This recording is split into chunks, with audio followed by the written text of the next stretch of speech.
guys, and welcome to another episode of Expert Zone Live. We are live every Tuesday at 5 p.m. So make sure you are continually tuning into our amazing content. And today I am joined by the amazing, incredible, the spectacular Mr. Adam Schofield. How are you doing today? What an intro! That was something right there. That was beautiful. You deserve it. How are you? Thank you very much. Yeah, I'm very well, mate. Not too bad at all. Yeah, can't complain. It's been a good day. It's Tuesday. Not looking forward to tomorrow, but we'll go into why later.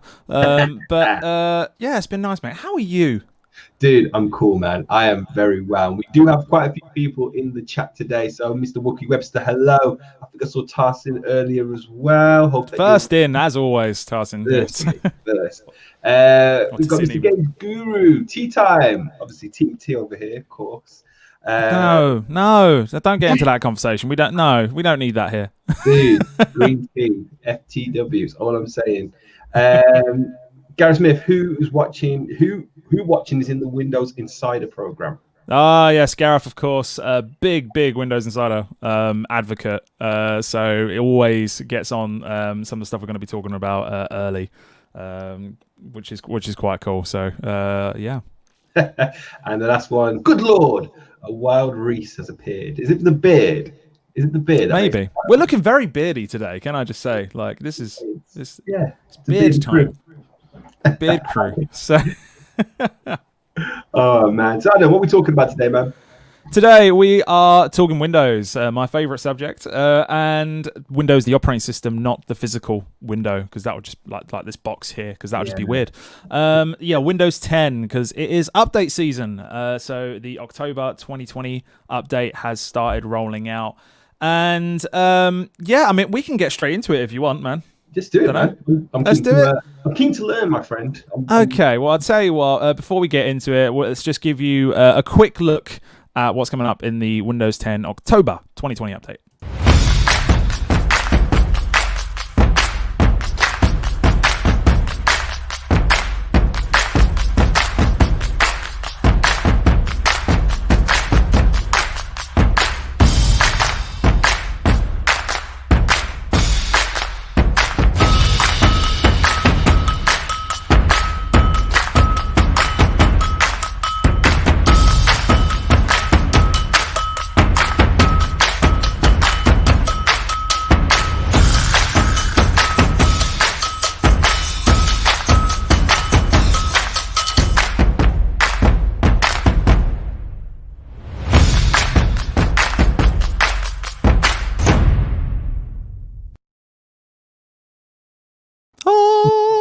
I thought it was rather wonderful. It just makes me think of a song that I'm not allowed to say. So, oh, Mickey. Anyway, yes.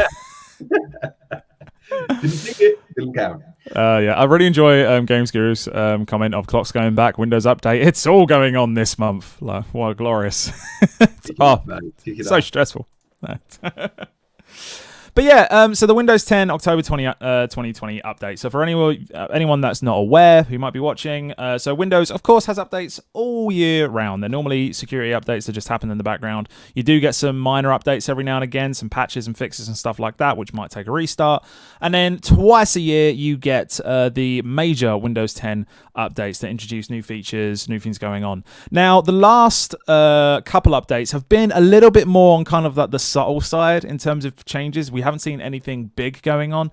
So the update we had earlier this year, we had a stream where we talked about it, and it was pretty kind of like low-key sort of stuff. And to be honest with this one, it's nothing major overhaul going on. We're not looking at like a massive, ridiculous difference.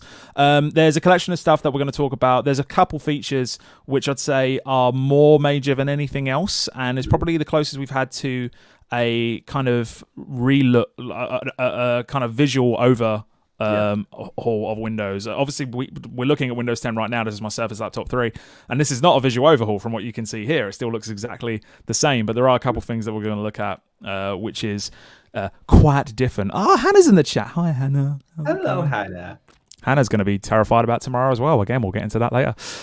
So let's get into it. Now, Gareth in chat did just mention it, that his favourite feature in the update is the theme-aware tiles. So what I'm going to show you a picture. So this is my start menu before I did the update. And actually, tell you what, before I even go into that, it's very important that I cover off a very important thing about this that I didn't even think about. So Windows 10 update. I'm going to get this out there right now just so everyone's aware about it. So Windows has an approach on the update availability and how it's going to roll out. Now, in the past, there's been complaints that the Windows update can come out and it'll go straight into your system and then some things might go wrong. And that is, unfortunately, a little bit inevitable with Windows because there's so many different systems. It's not like there's only Surface or there's only HP. You've got all these different configurations, all these different drivers, all these different things going on, and every single part needs to be tested. That takes a long time.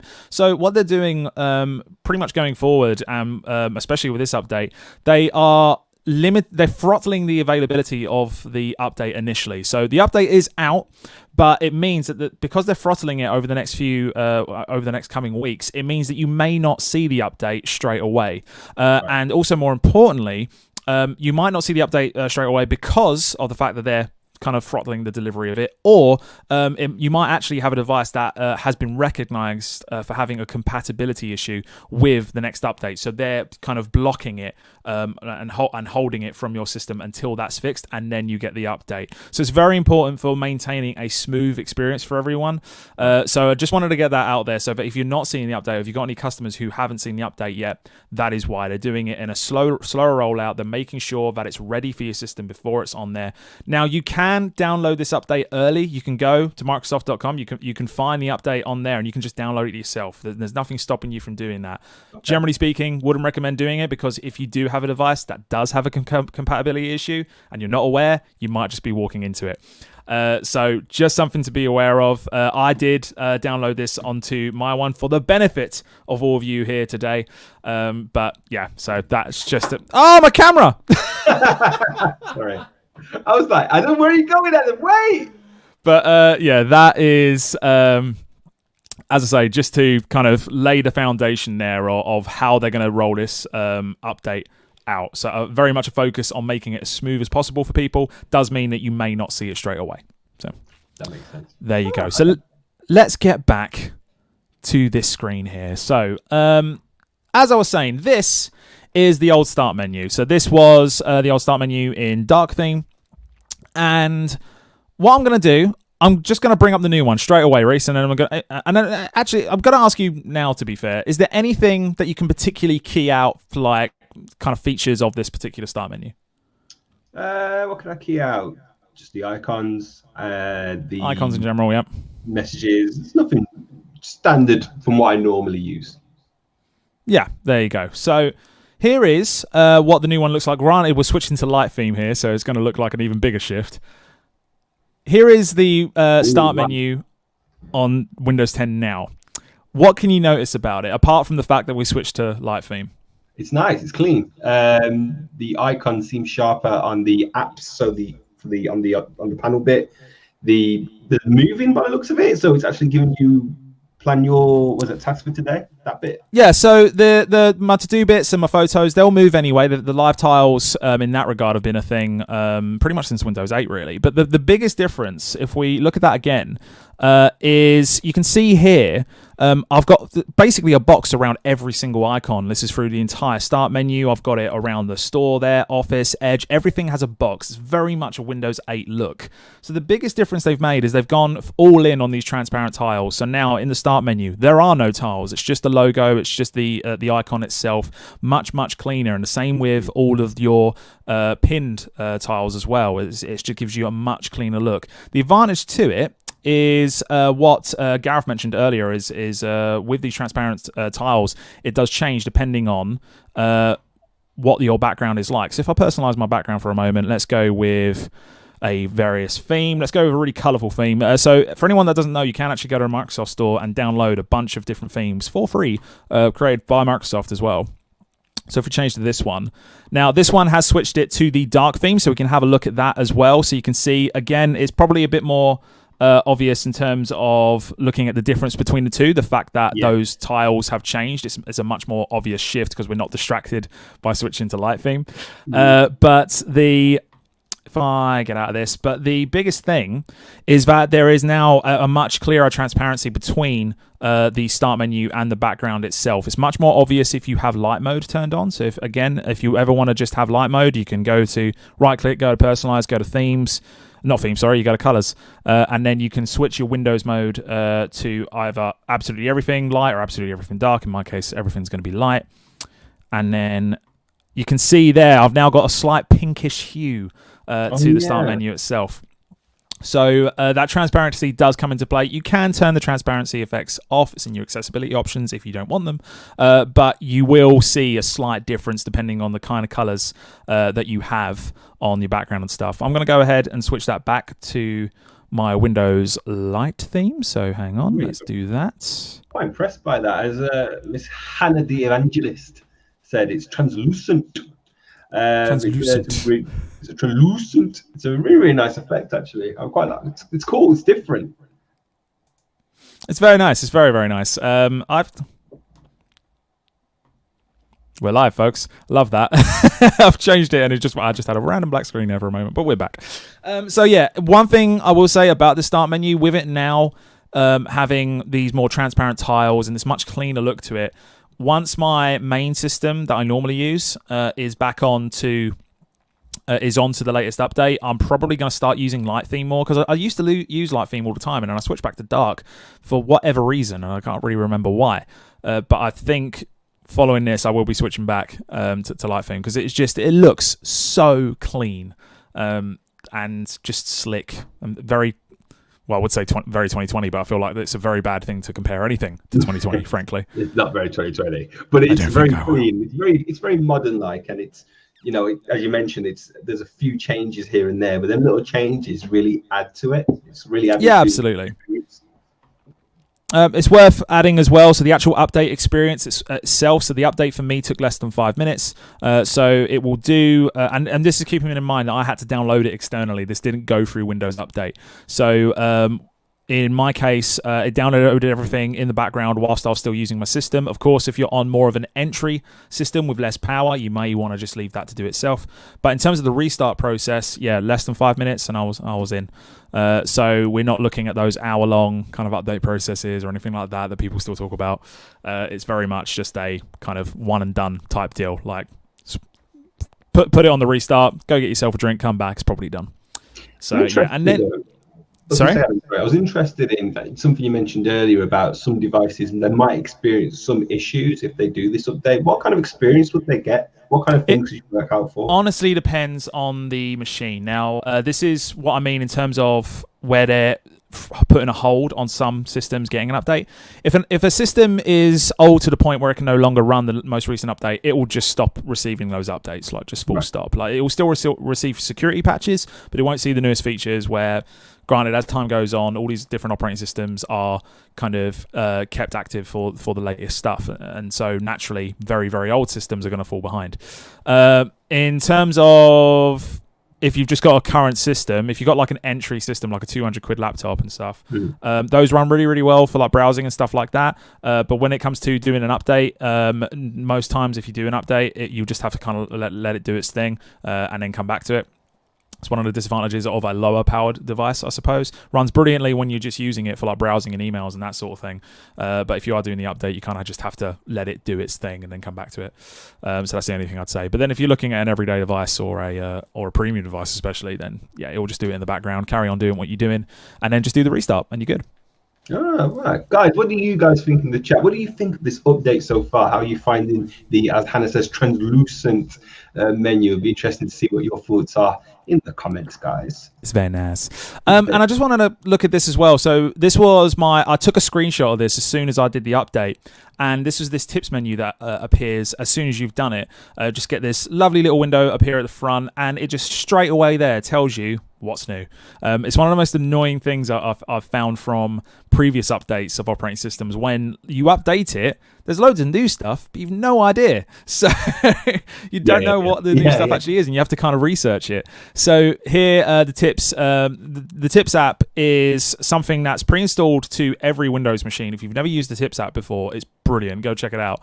But the Tips app itself will appear straight away, showing you what's new, what's been added to your system, so that you can, just have a quick browse, really. Oh, lovely. Mr. Dave Atkins, Reed, Adam, you lovely people. How are you guys keeping? Keeping well, man. Keeping well.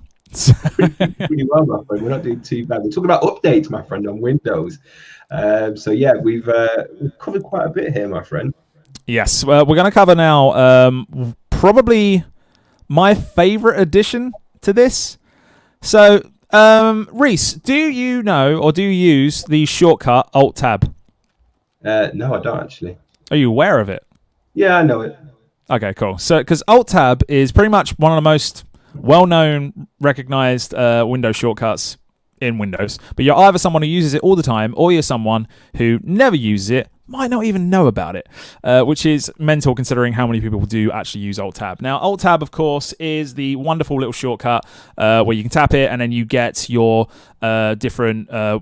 all your different applications open, and then you can just quickly switch between the two. Now, I've got two windows open at the moment. I'll quickly snap them side by side so you can see. I've got two Edge browsers open at the moment. That's just because I'm sharing the screen from this laptop, and then I've got the actual one itself here. Now, up until now, whenever you do Alt-Tab, it only covers whatever kind of current screen you've got open at that time, and that's it. Or any different applications. What they've done is now, if you've got the Edge browser, and it should be mentioned as well on the on this rollout of the Windows update, once you get it, if you haven't already updated the old Edge browser, it will automatically do it. It is now in this update. The new Edge will be there for everyone. If the old Edge is just kind of sitting there in the background not doing anything, it will just kind of silently update. So that's in. The reason for that is so it can do this. So what you can do now is if you open up different tabs. So if I just go with, say, the Microsoft website here, maybe I want to get news.xbox.com. We'll bring that up. And then, oh, hello. I put the website in wrong. There we go. That's better. And then Expert Zone, of course. Cool. So we've got all those. And now, whenever I press Alt-Tab, you'll notice that I can not only switch between the different applications, I can switch between the different tabs. Oh. Really freaking handy. Because I don't know about you, but I know in my case, Alt-Tab is something that I don't use as often because a lot of the time I'll have maybe like my editing software open and my emails and then just a bunch of tabs on Edge. And I can't Alt-Tab between tabs. So, and now you can. Funnily enough, you can Alt-Tab between tabs now. Mental that you couldn't before. Now it is actually a thing, and like I can add more and more of these. So if I just add a bunch onto here, I've got 5 now, and again I can scroll between all 5 of those different tabs, and it just makes it really seamless, really easy to do. Now, yeah, granted, this might not be for everyone because what do you do if you suddenly have 25 different tabs of Edge open? Would you really want them all appearing at the same time? Not ideally, no. Not ideal. So there is something you can do for that. So if you just type into your search bar Alt-Tab, you can choose Alt-Tab behavior, or choose what windows and tabs appear even. That's the one we want. So we'll click on that, and you can see here we've got Alt-Tab settings, and you've got a few different options. So we can have it on open windows and all tabs Edge if we really want to. If we're feeling absolutely mental, do it. And I'm just going to open all the tabs I want, and then Alt-Tab. I can have everything there if I really want. If I want to be that guy, I can have absolutely everything. I don't want to be that guy. I'm going to close all these. So if you go back to Alt-Tab for me, and just keep going down, will it just show you everything you've got? Yeah. I mean, I don't know how much we can break this. Let's give it a go. That's what I was going to say. How far can we go with this? Yeah. So as I'm tabbing through, it will just keep scrolling through everything. So you'll get to a certain point, and then it will just scroll through the further you go down. But as you can probably tell, it's not really ideal. One, having that many tabs open to start with, and two, if you're trying to flick between apps that you're using as well as browser tabs, that can be annoying. So they have thought about this. If I get rid of those extra ones now, there we go. So we can switch that to either open different windows and our 5 most recent tabs, which is the one that I personally have it on. I think that's the one it's on by default. It might be free, actually. You know what? I can't remember. So find out. And then you can also change it to the 3 most recent Edge tabs, or just Windows. And if you don't want to have tabs as part of your Alt Tab experience, then you can just cut them out completely. You've got that option. Gareth just said, I am that guy even when I have multiple tabs open as well. I'm the all the Edge tabs. I'm the type of guy that will have, I hate to admit it, but I am the type of guy that does have a lot of tabs open. Now, seeing you have all them tabs open at once, actually, I said before, probably wouldn't want that. But now seeing it, I'm probably going to want to have that. Yeah. And have all the tabs, all 15 of my tabs open, so I can scroll through easier. Yeah, absolutely. I did just see as well, Dave asked, please tell me that they've introduced Windows Aero in this. So you remember from Windows 7, the translucent and reflective windows type things? Briefly. That is technically there. It just looks different. You can see here, I've got a translucent settings window. It's just not as in your face. So it is there. The transparency effects have been in Windows for a little while. They're just not quite like Aero, I suppose. So yeah, they are there. But yeah, that is that. So I'm going to keep mine on my 5 most opened, and then again I can just switch between wherever I like. And you notice that I've got 1, 2, 3, 4, 5, 6. I've got 6 tabs open now, and I think this will restrict them. So I think it may vary depending on how many apps you've got open as well to when it hits that restriction of going between your different tabs. Because if you've got no other apps open, then it might be a bit annoying. But that is arguably my favorite feature of this Windows update.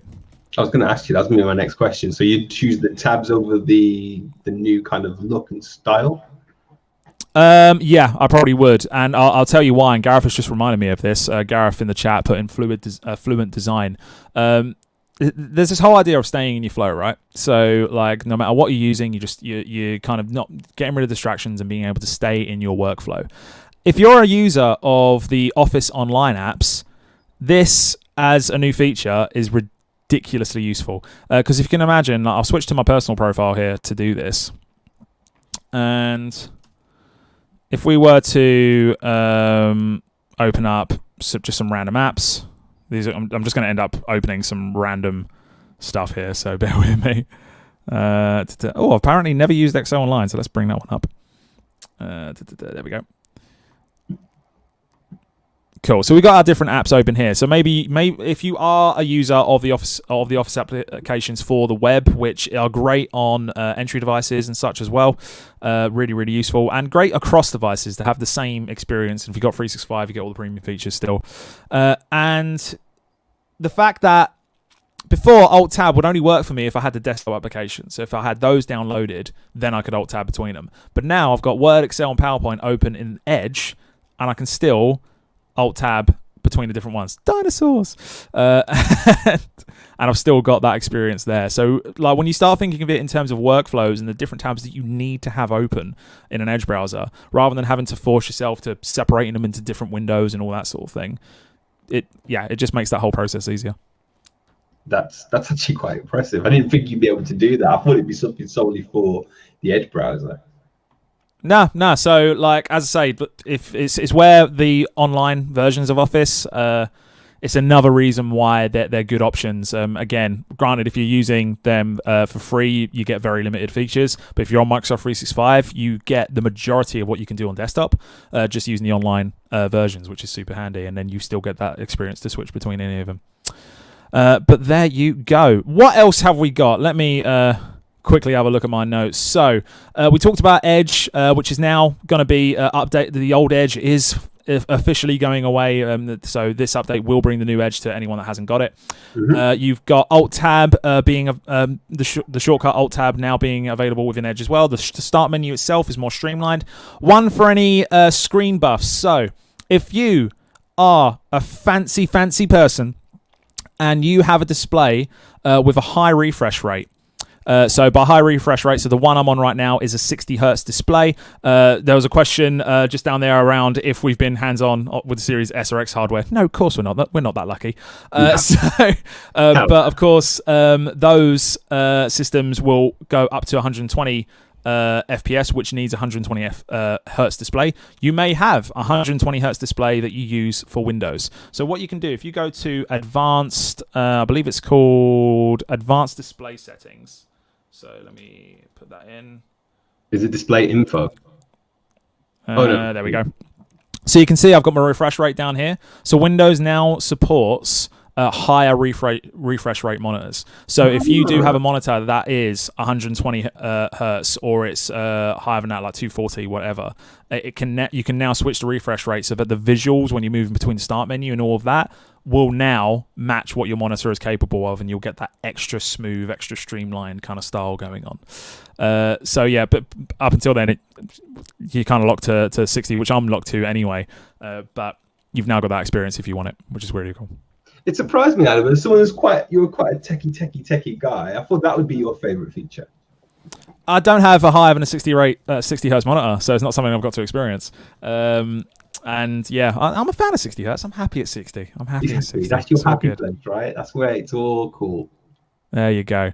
What else have we got? 2-in-1 devices. Now, we can't show this here, but they've improved the experience when it comes to switching to tablet mode. So if I actually switch to tablet mode now, where's it gone?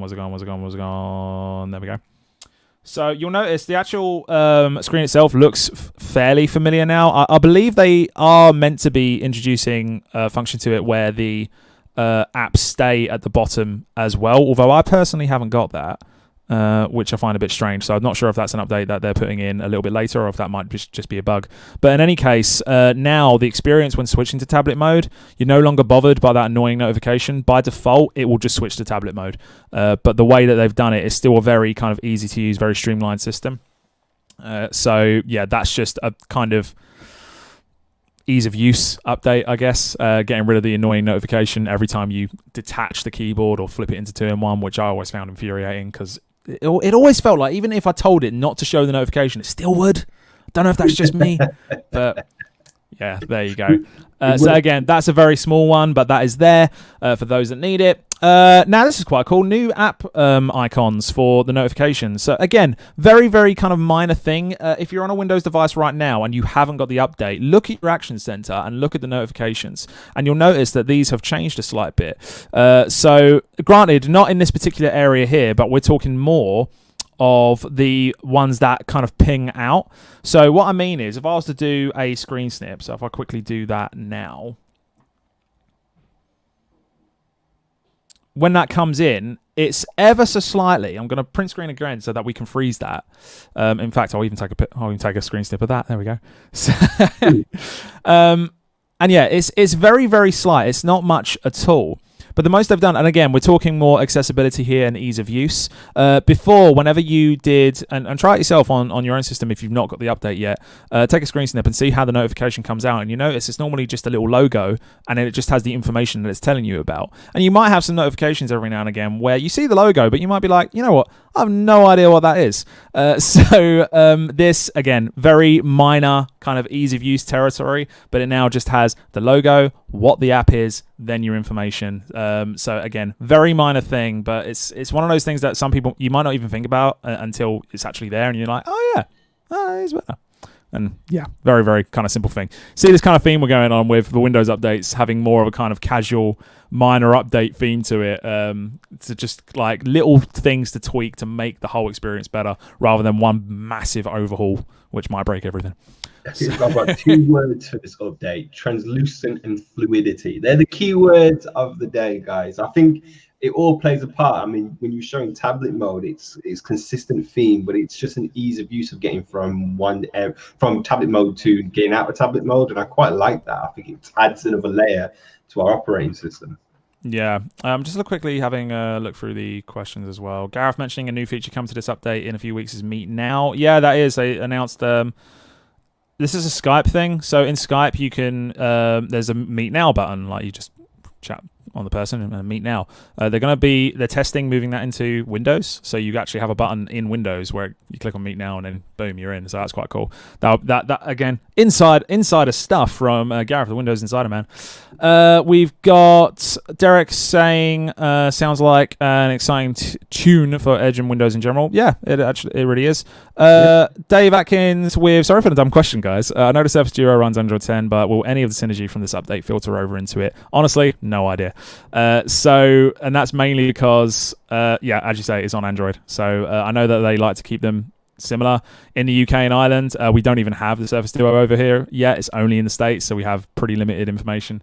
But it's a cool question. Maybe it's something that we'll see more of in the future. I think that's pretty much everything. The only thing I haven't covered is something that I literally can't. So people who are getting a new Windows PC will be able to enjoy... I'm literally reading this from the notes. You'll be able to enjoy a cleaner, more personalized, out-of-the-box experience featuring a taskbar specifically curated for you with less clutter and more content that you'll love. Now, I don't know what that particularly means because I've not seen any examples of it, and I can't show you because that particular experience is limited to a new account creation or first login scenarios, which I've not been able to test yet. But essentially, it just means the taskbar, and in terms of like apps that you have on the taskbar, will be more curated to a new user. Rather than just having default generic stuff that you might not need. Oh, okay. That's pretty cool. Indeed. And that is that. I'm done. That's everything. That's all you're getting. Wow. But it's a lot though. It's a lot of little things that have made the experience that much better. I love that update. I've learned something new today, my friend. There you go. And that's the thing right there. As I say, do remember that the Windows 10 update, it won't roll out straight away for everyone. It's going to be a slow rollout, and and for any customers, if their system is not ready, then it just won't go out to them. It will kind of wait until their particular system has been configured and ready to go. That's the same for absolutely everyone. You can download it early if you want to force it through. Wouldn't recommend it, but if you're feeling brave, if you're the Gareth of the world, then go for it. So, but that, yeah. That's absolutely everything, mate. Wow. It's been a lot of learnings, guys. I hope you guys have enjoyed it. More importantly, keep the questions coming. Make sure if you've got any questions after the stream, please feel free to reach out to Adam, to reach out to myself. We're happy to support you guys. I think that's pretty much it, dude. Yeah, we just got to talk about what's coming up now. Oh, actually, before we do that, what's going on with you, Reese? I knew it's coming. This will be my last stream, guys. I'm moving on. I'm leaving the business after nearly 2 years. I'm going elsewhere. I just want to say thank you, Adam. It's been a pleasure. I've enjoyed our streams, my friend. We seem to have done a lot together, a lot of streams. I'm actually very disappointed because we were both meant to be doing the Destiny stream in a couple of weeks' time. Since we apparently the only two ever together when we were doing Level Up. But that's not going to be a thing anymore. No, you're moving on, traitor. God. God, my friend, it died. No, but I've really enjoyed the time. I've enjoyed these streams. I've enjoyed engaging with you people. So, I've learned a lot as well. Every time I do these streams, I'm learning along with you guys. So it's always been fun. But thank you for being here. I appreciate it. Awesome. No worries. Well, Reese is going into witness protection. No, I'm not. No. Tomorrow, do we have to talk about tomorrow night? Go on, man. Talk about tomorrow night because I think it's going to be hilarious and I'm going to be tuning in. I'm going to be tuning in, dude. It's pretty funny. Tomorrow night, Rich is going to be playing host to Tom, Hannah, and myself as we play the quite popular horror game right now on Windows 10. Phasmophobia! I really don't want to play it. I say I really don't want to play it. We've had to play it. We've had to test it because 4 of us are going to be on and you're going to be able to see all of our different feeds as well. I really don't want to do it. But we're going to be playing Phasmophobia tomorrow, 7 p.m. Very important to know that. 7 p.m. tomorrow because then it's extra dark just because we needed it to be sure that it's going to be dark. 7 p.m. tomorrow night, our Halloween stream. Phasmophobia. I can't wait, mate. I'm tuned in from the beginning. I'm there early for that. Mate, I just don't... I'm going to be just terrified the entire time. Like, I'll literally see... I'll see something, and then I'll be like, oh, my God! And that'll be me. So, yeah, fun times. But guys, make sure you are tuned in tomorrow, 7 p.m. Level Up. Watch this guy struggle because he's terrified of horror games. It's always fun to watch. Jessica Jane, same. I'm going to be getting popcorn, a big drink. I'm going to laugh my head off, man. Anyway, guys, peace and love. Thank you, Adam. I've really enjoyed the stream, my friend, and I will. Thank you, Reese. Good luck on your future journeys. It's been fun. And yeah, there you go. Crap, man. It's gonna be okay. It's gonna be okay. Cool. No worries. See you later, guys. Bye bye. Peace.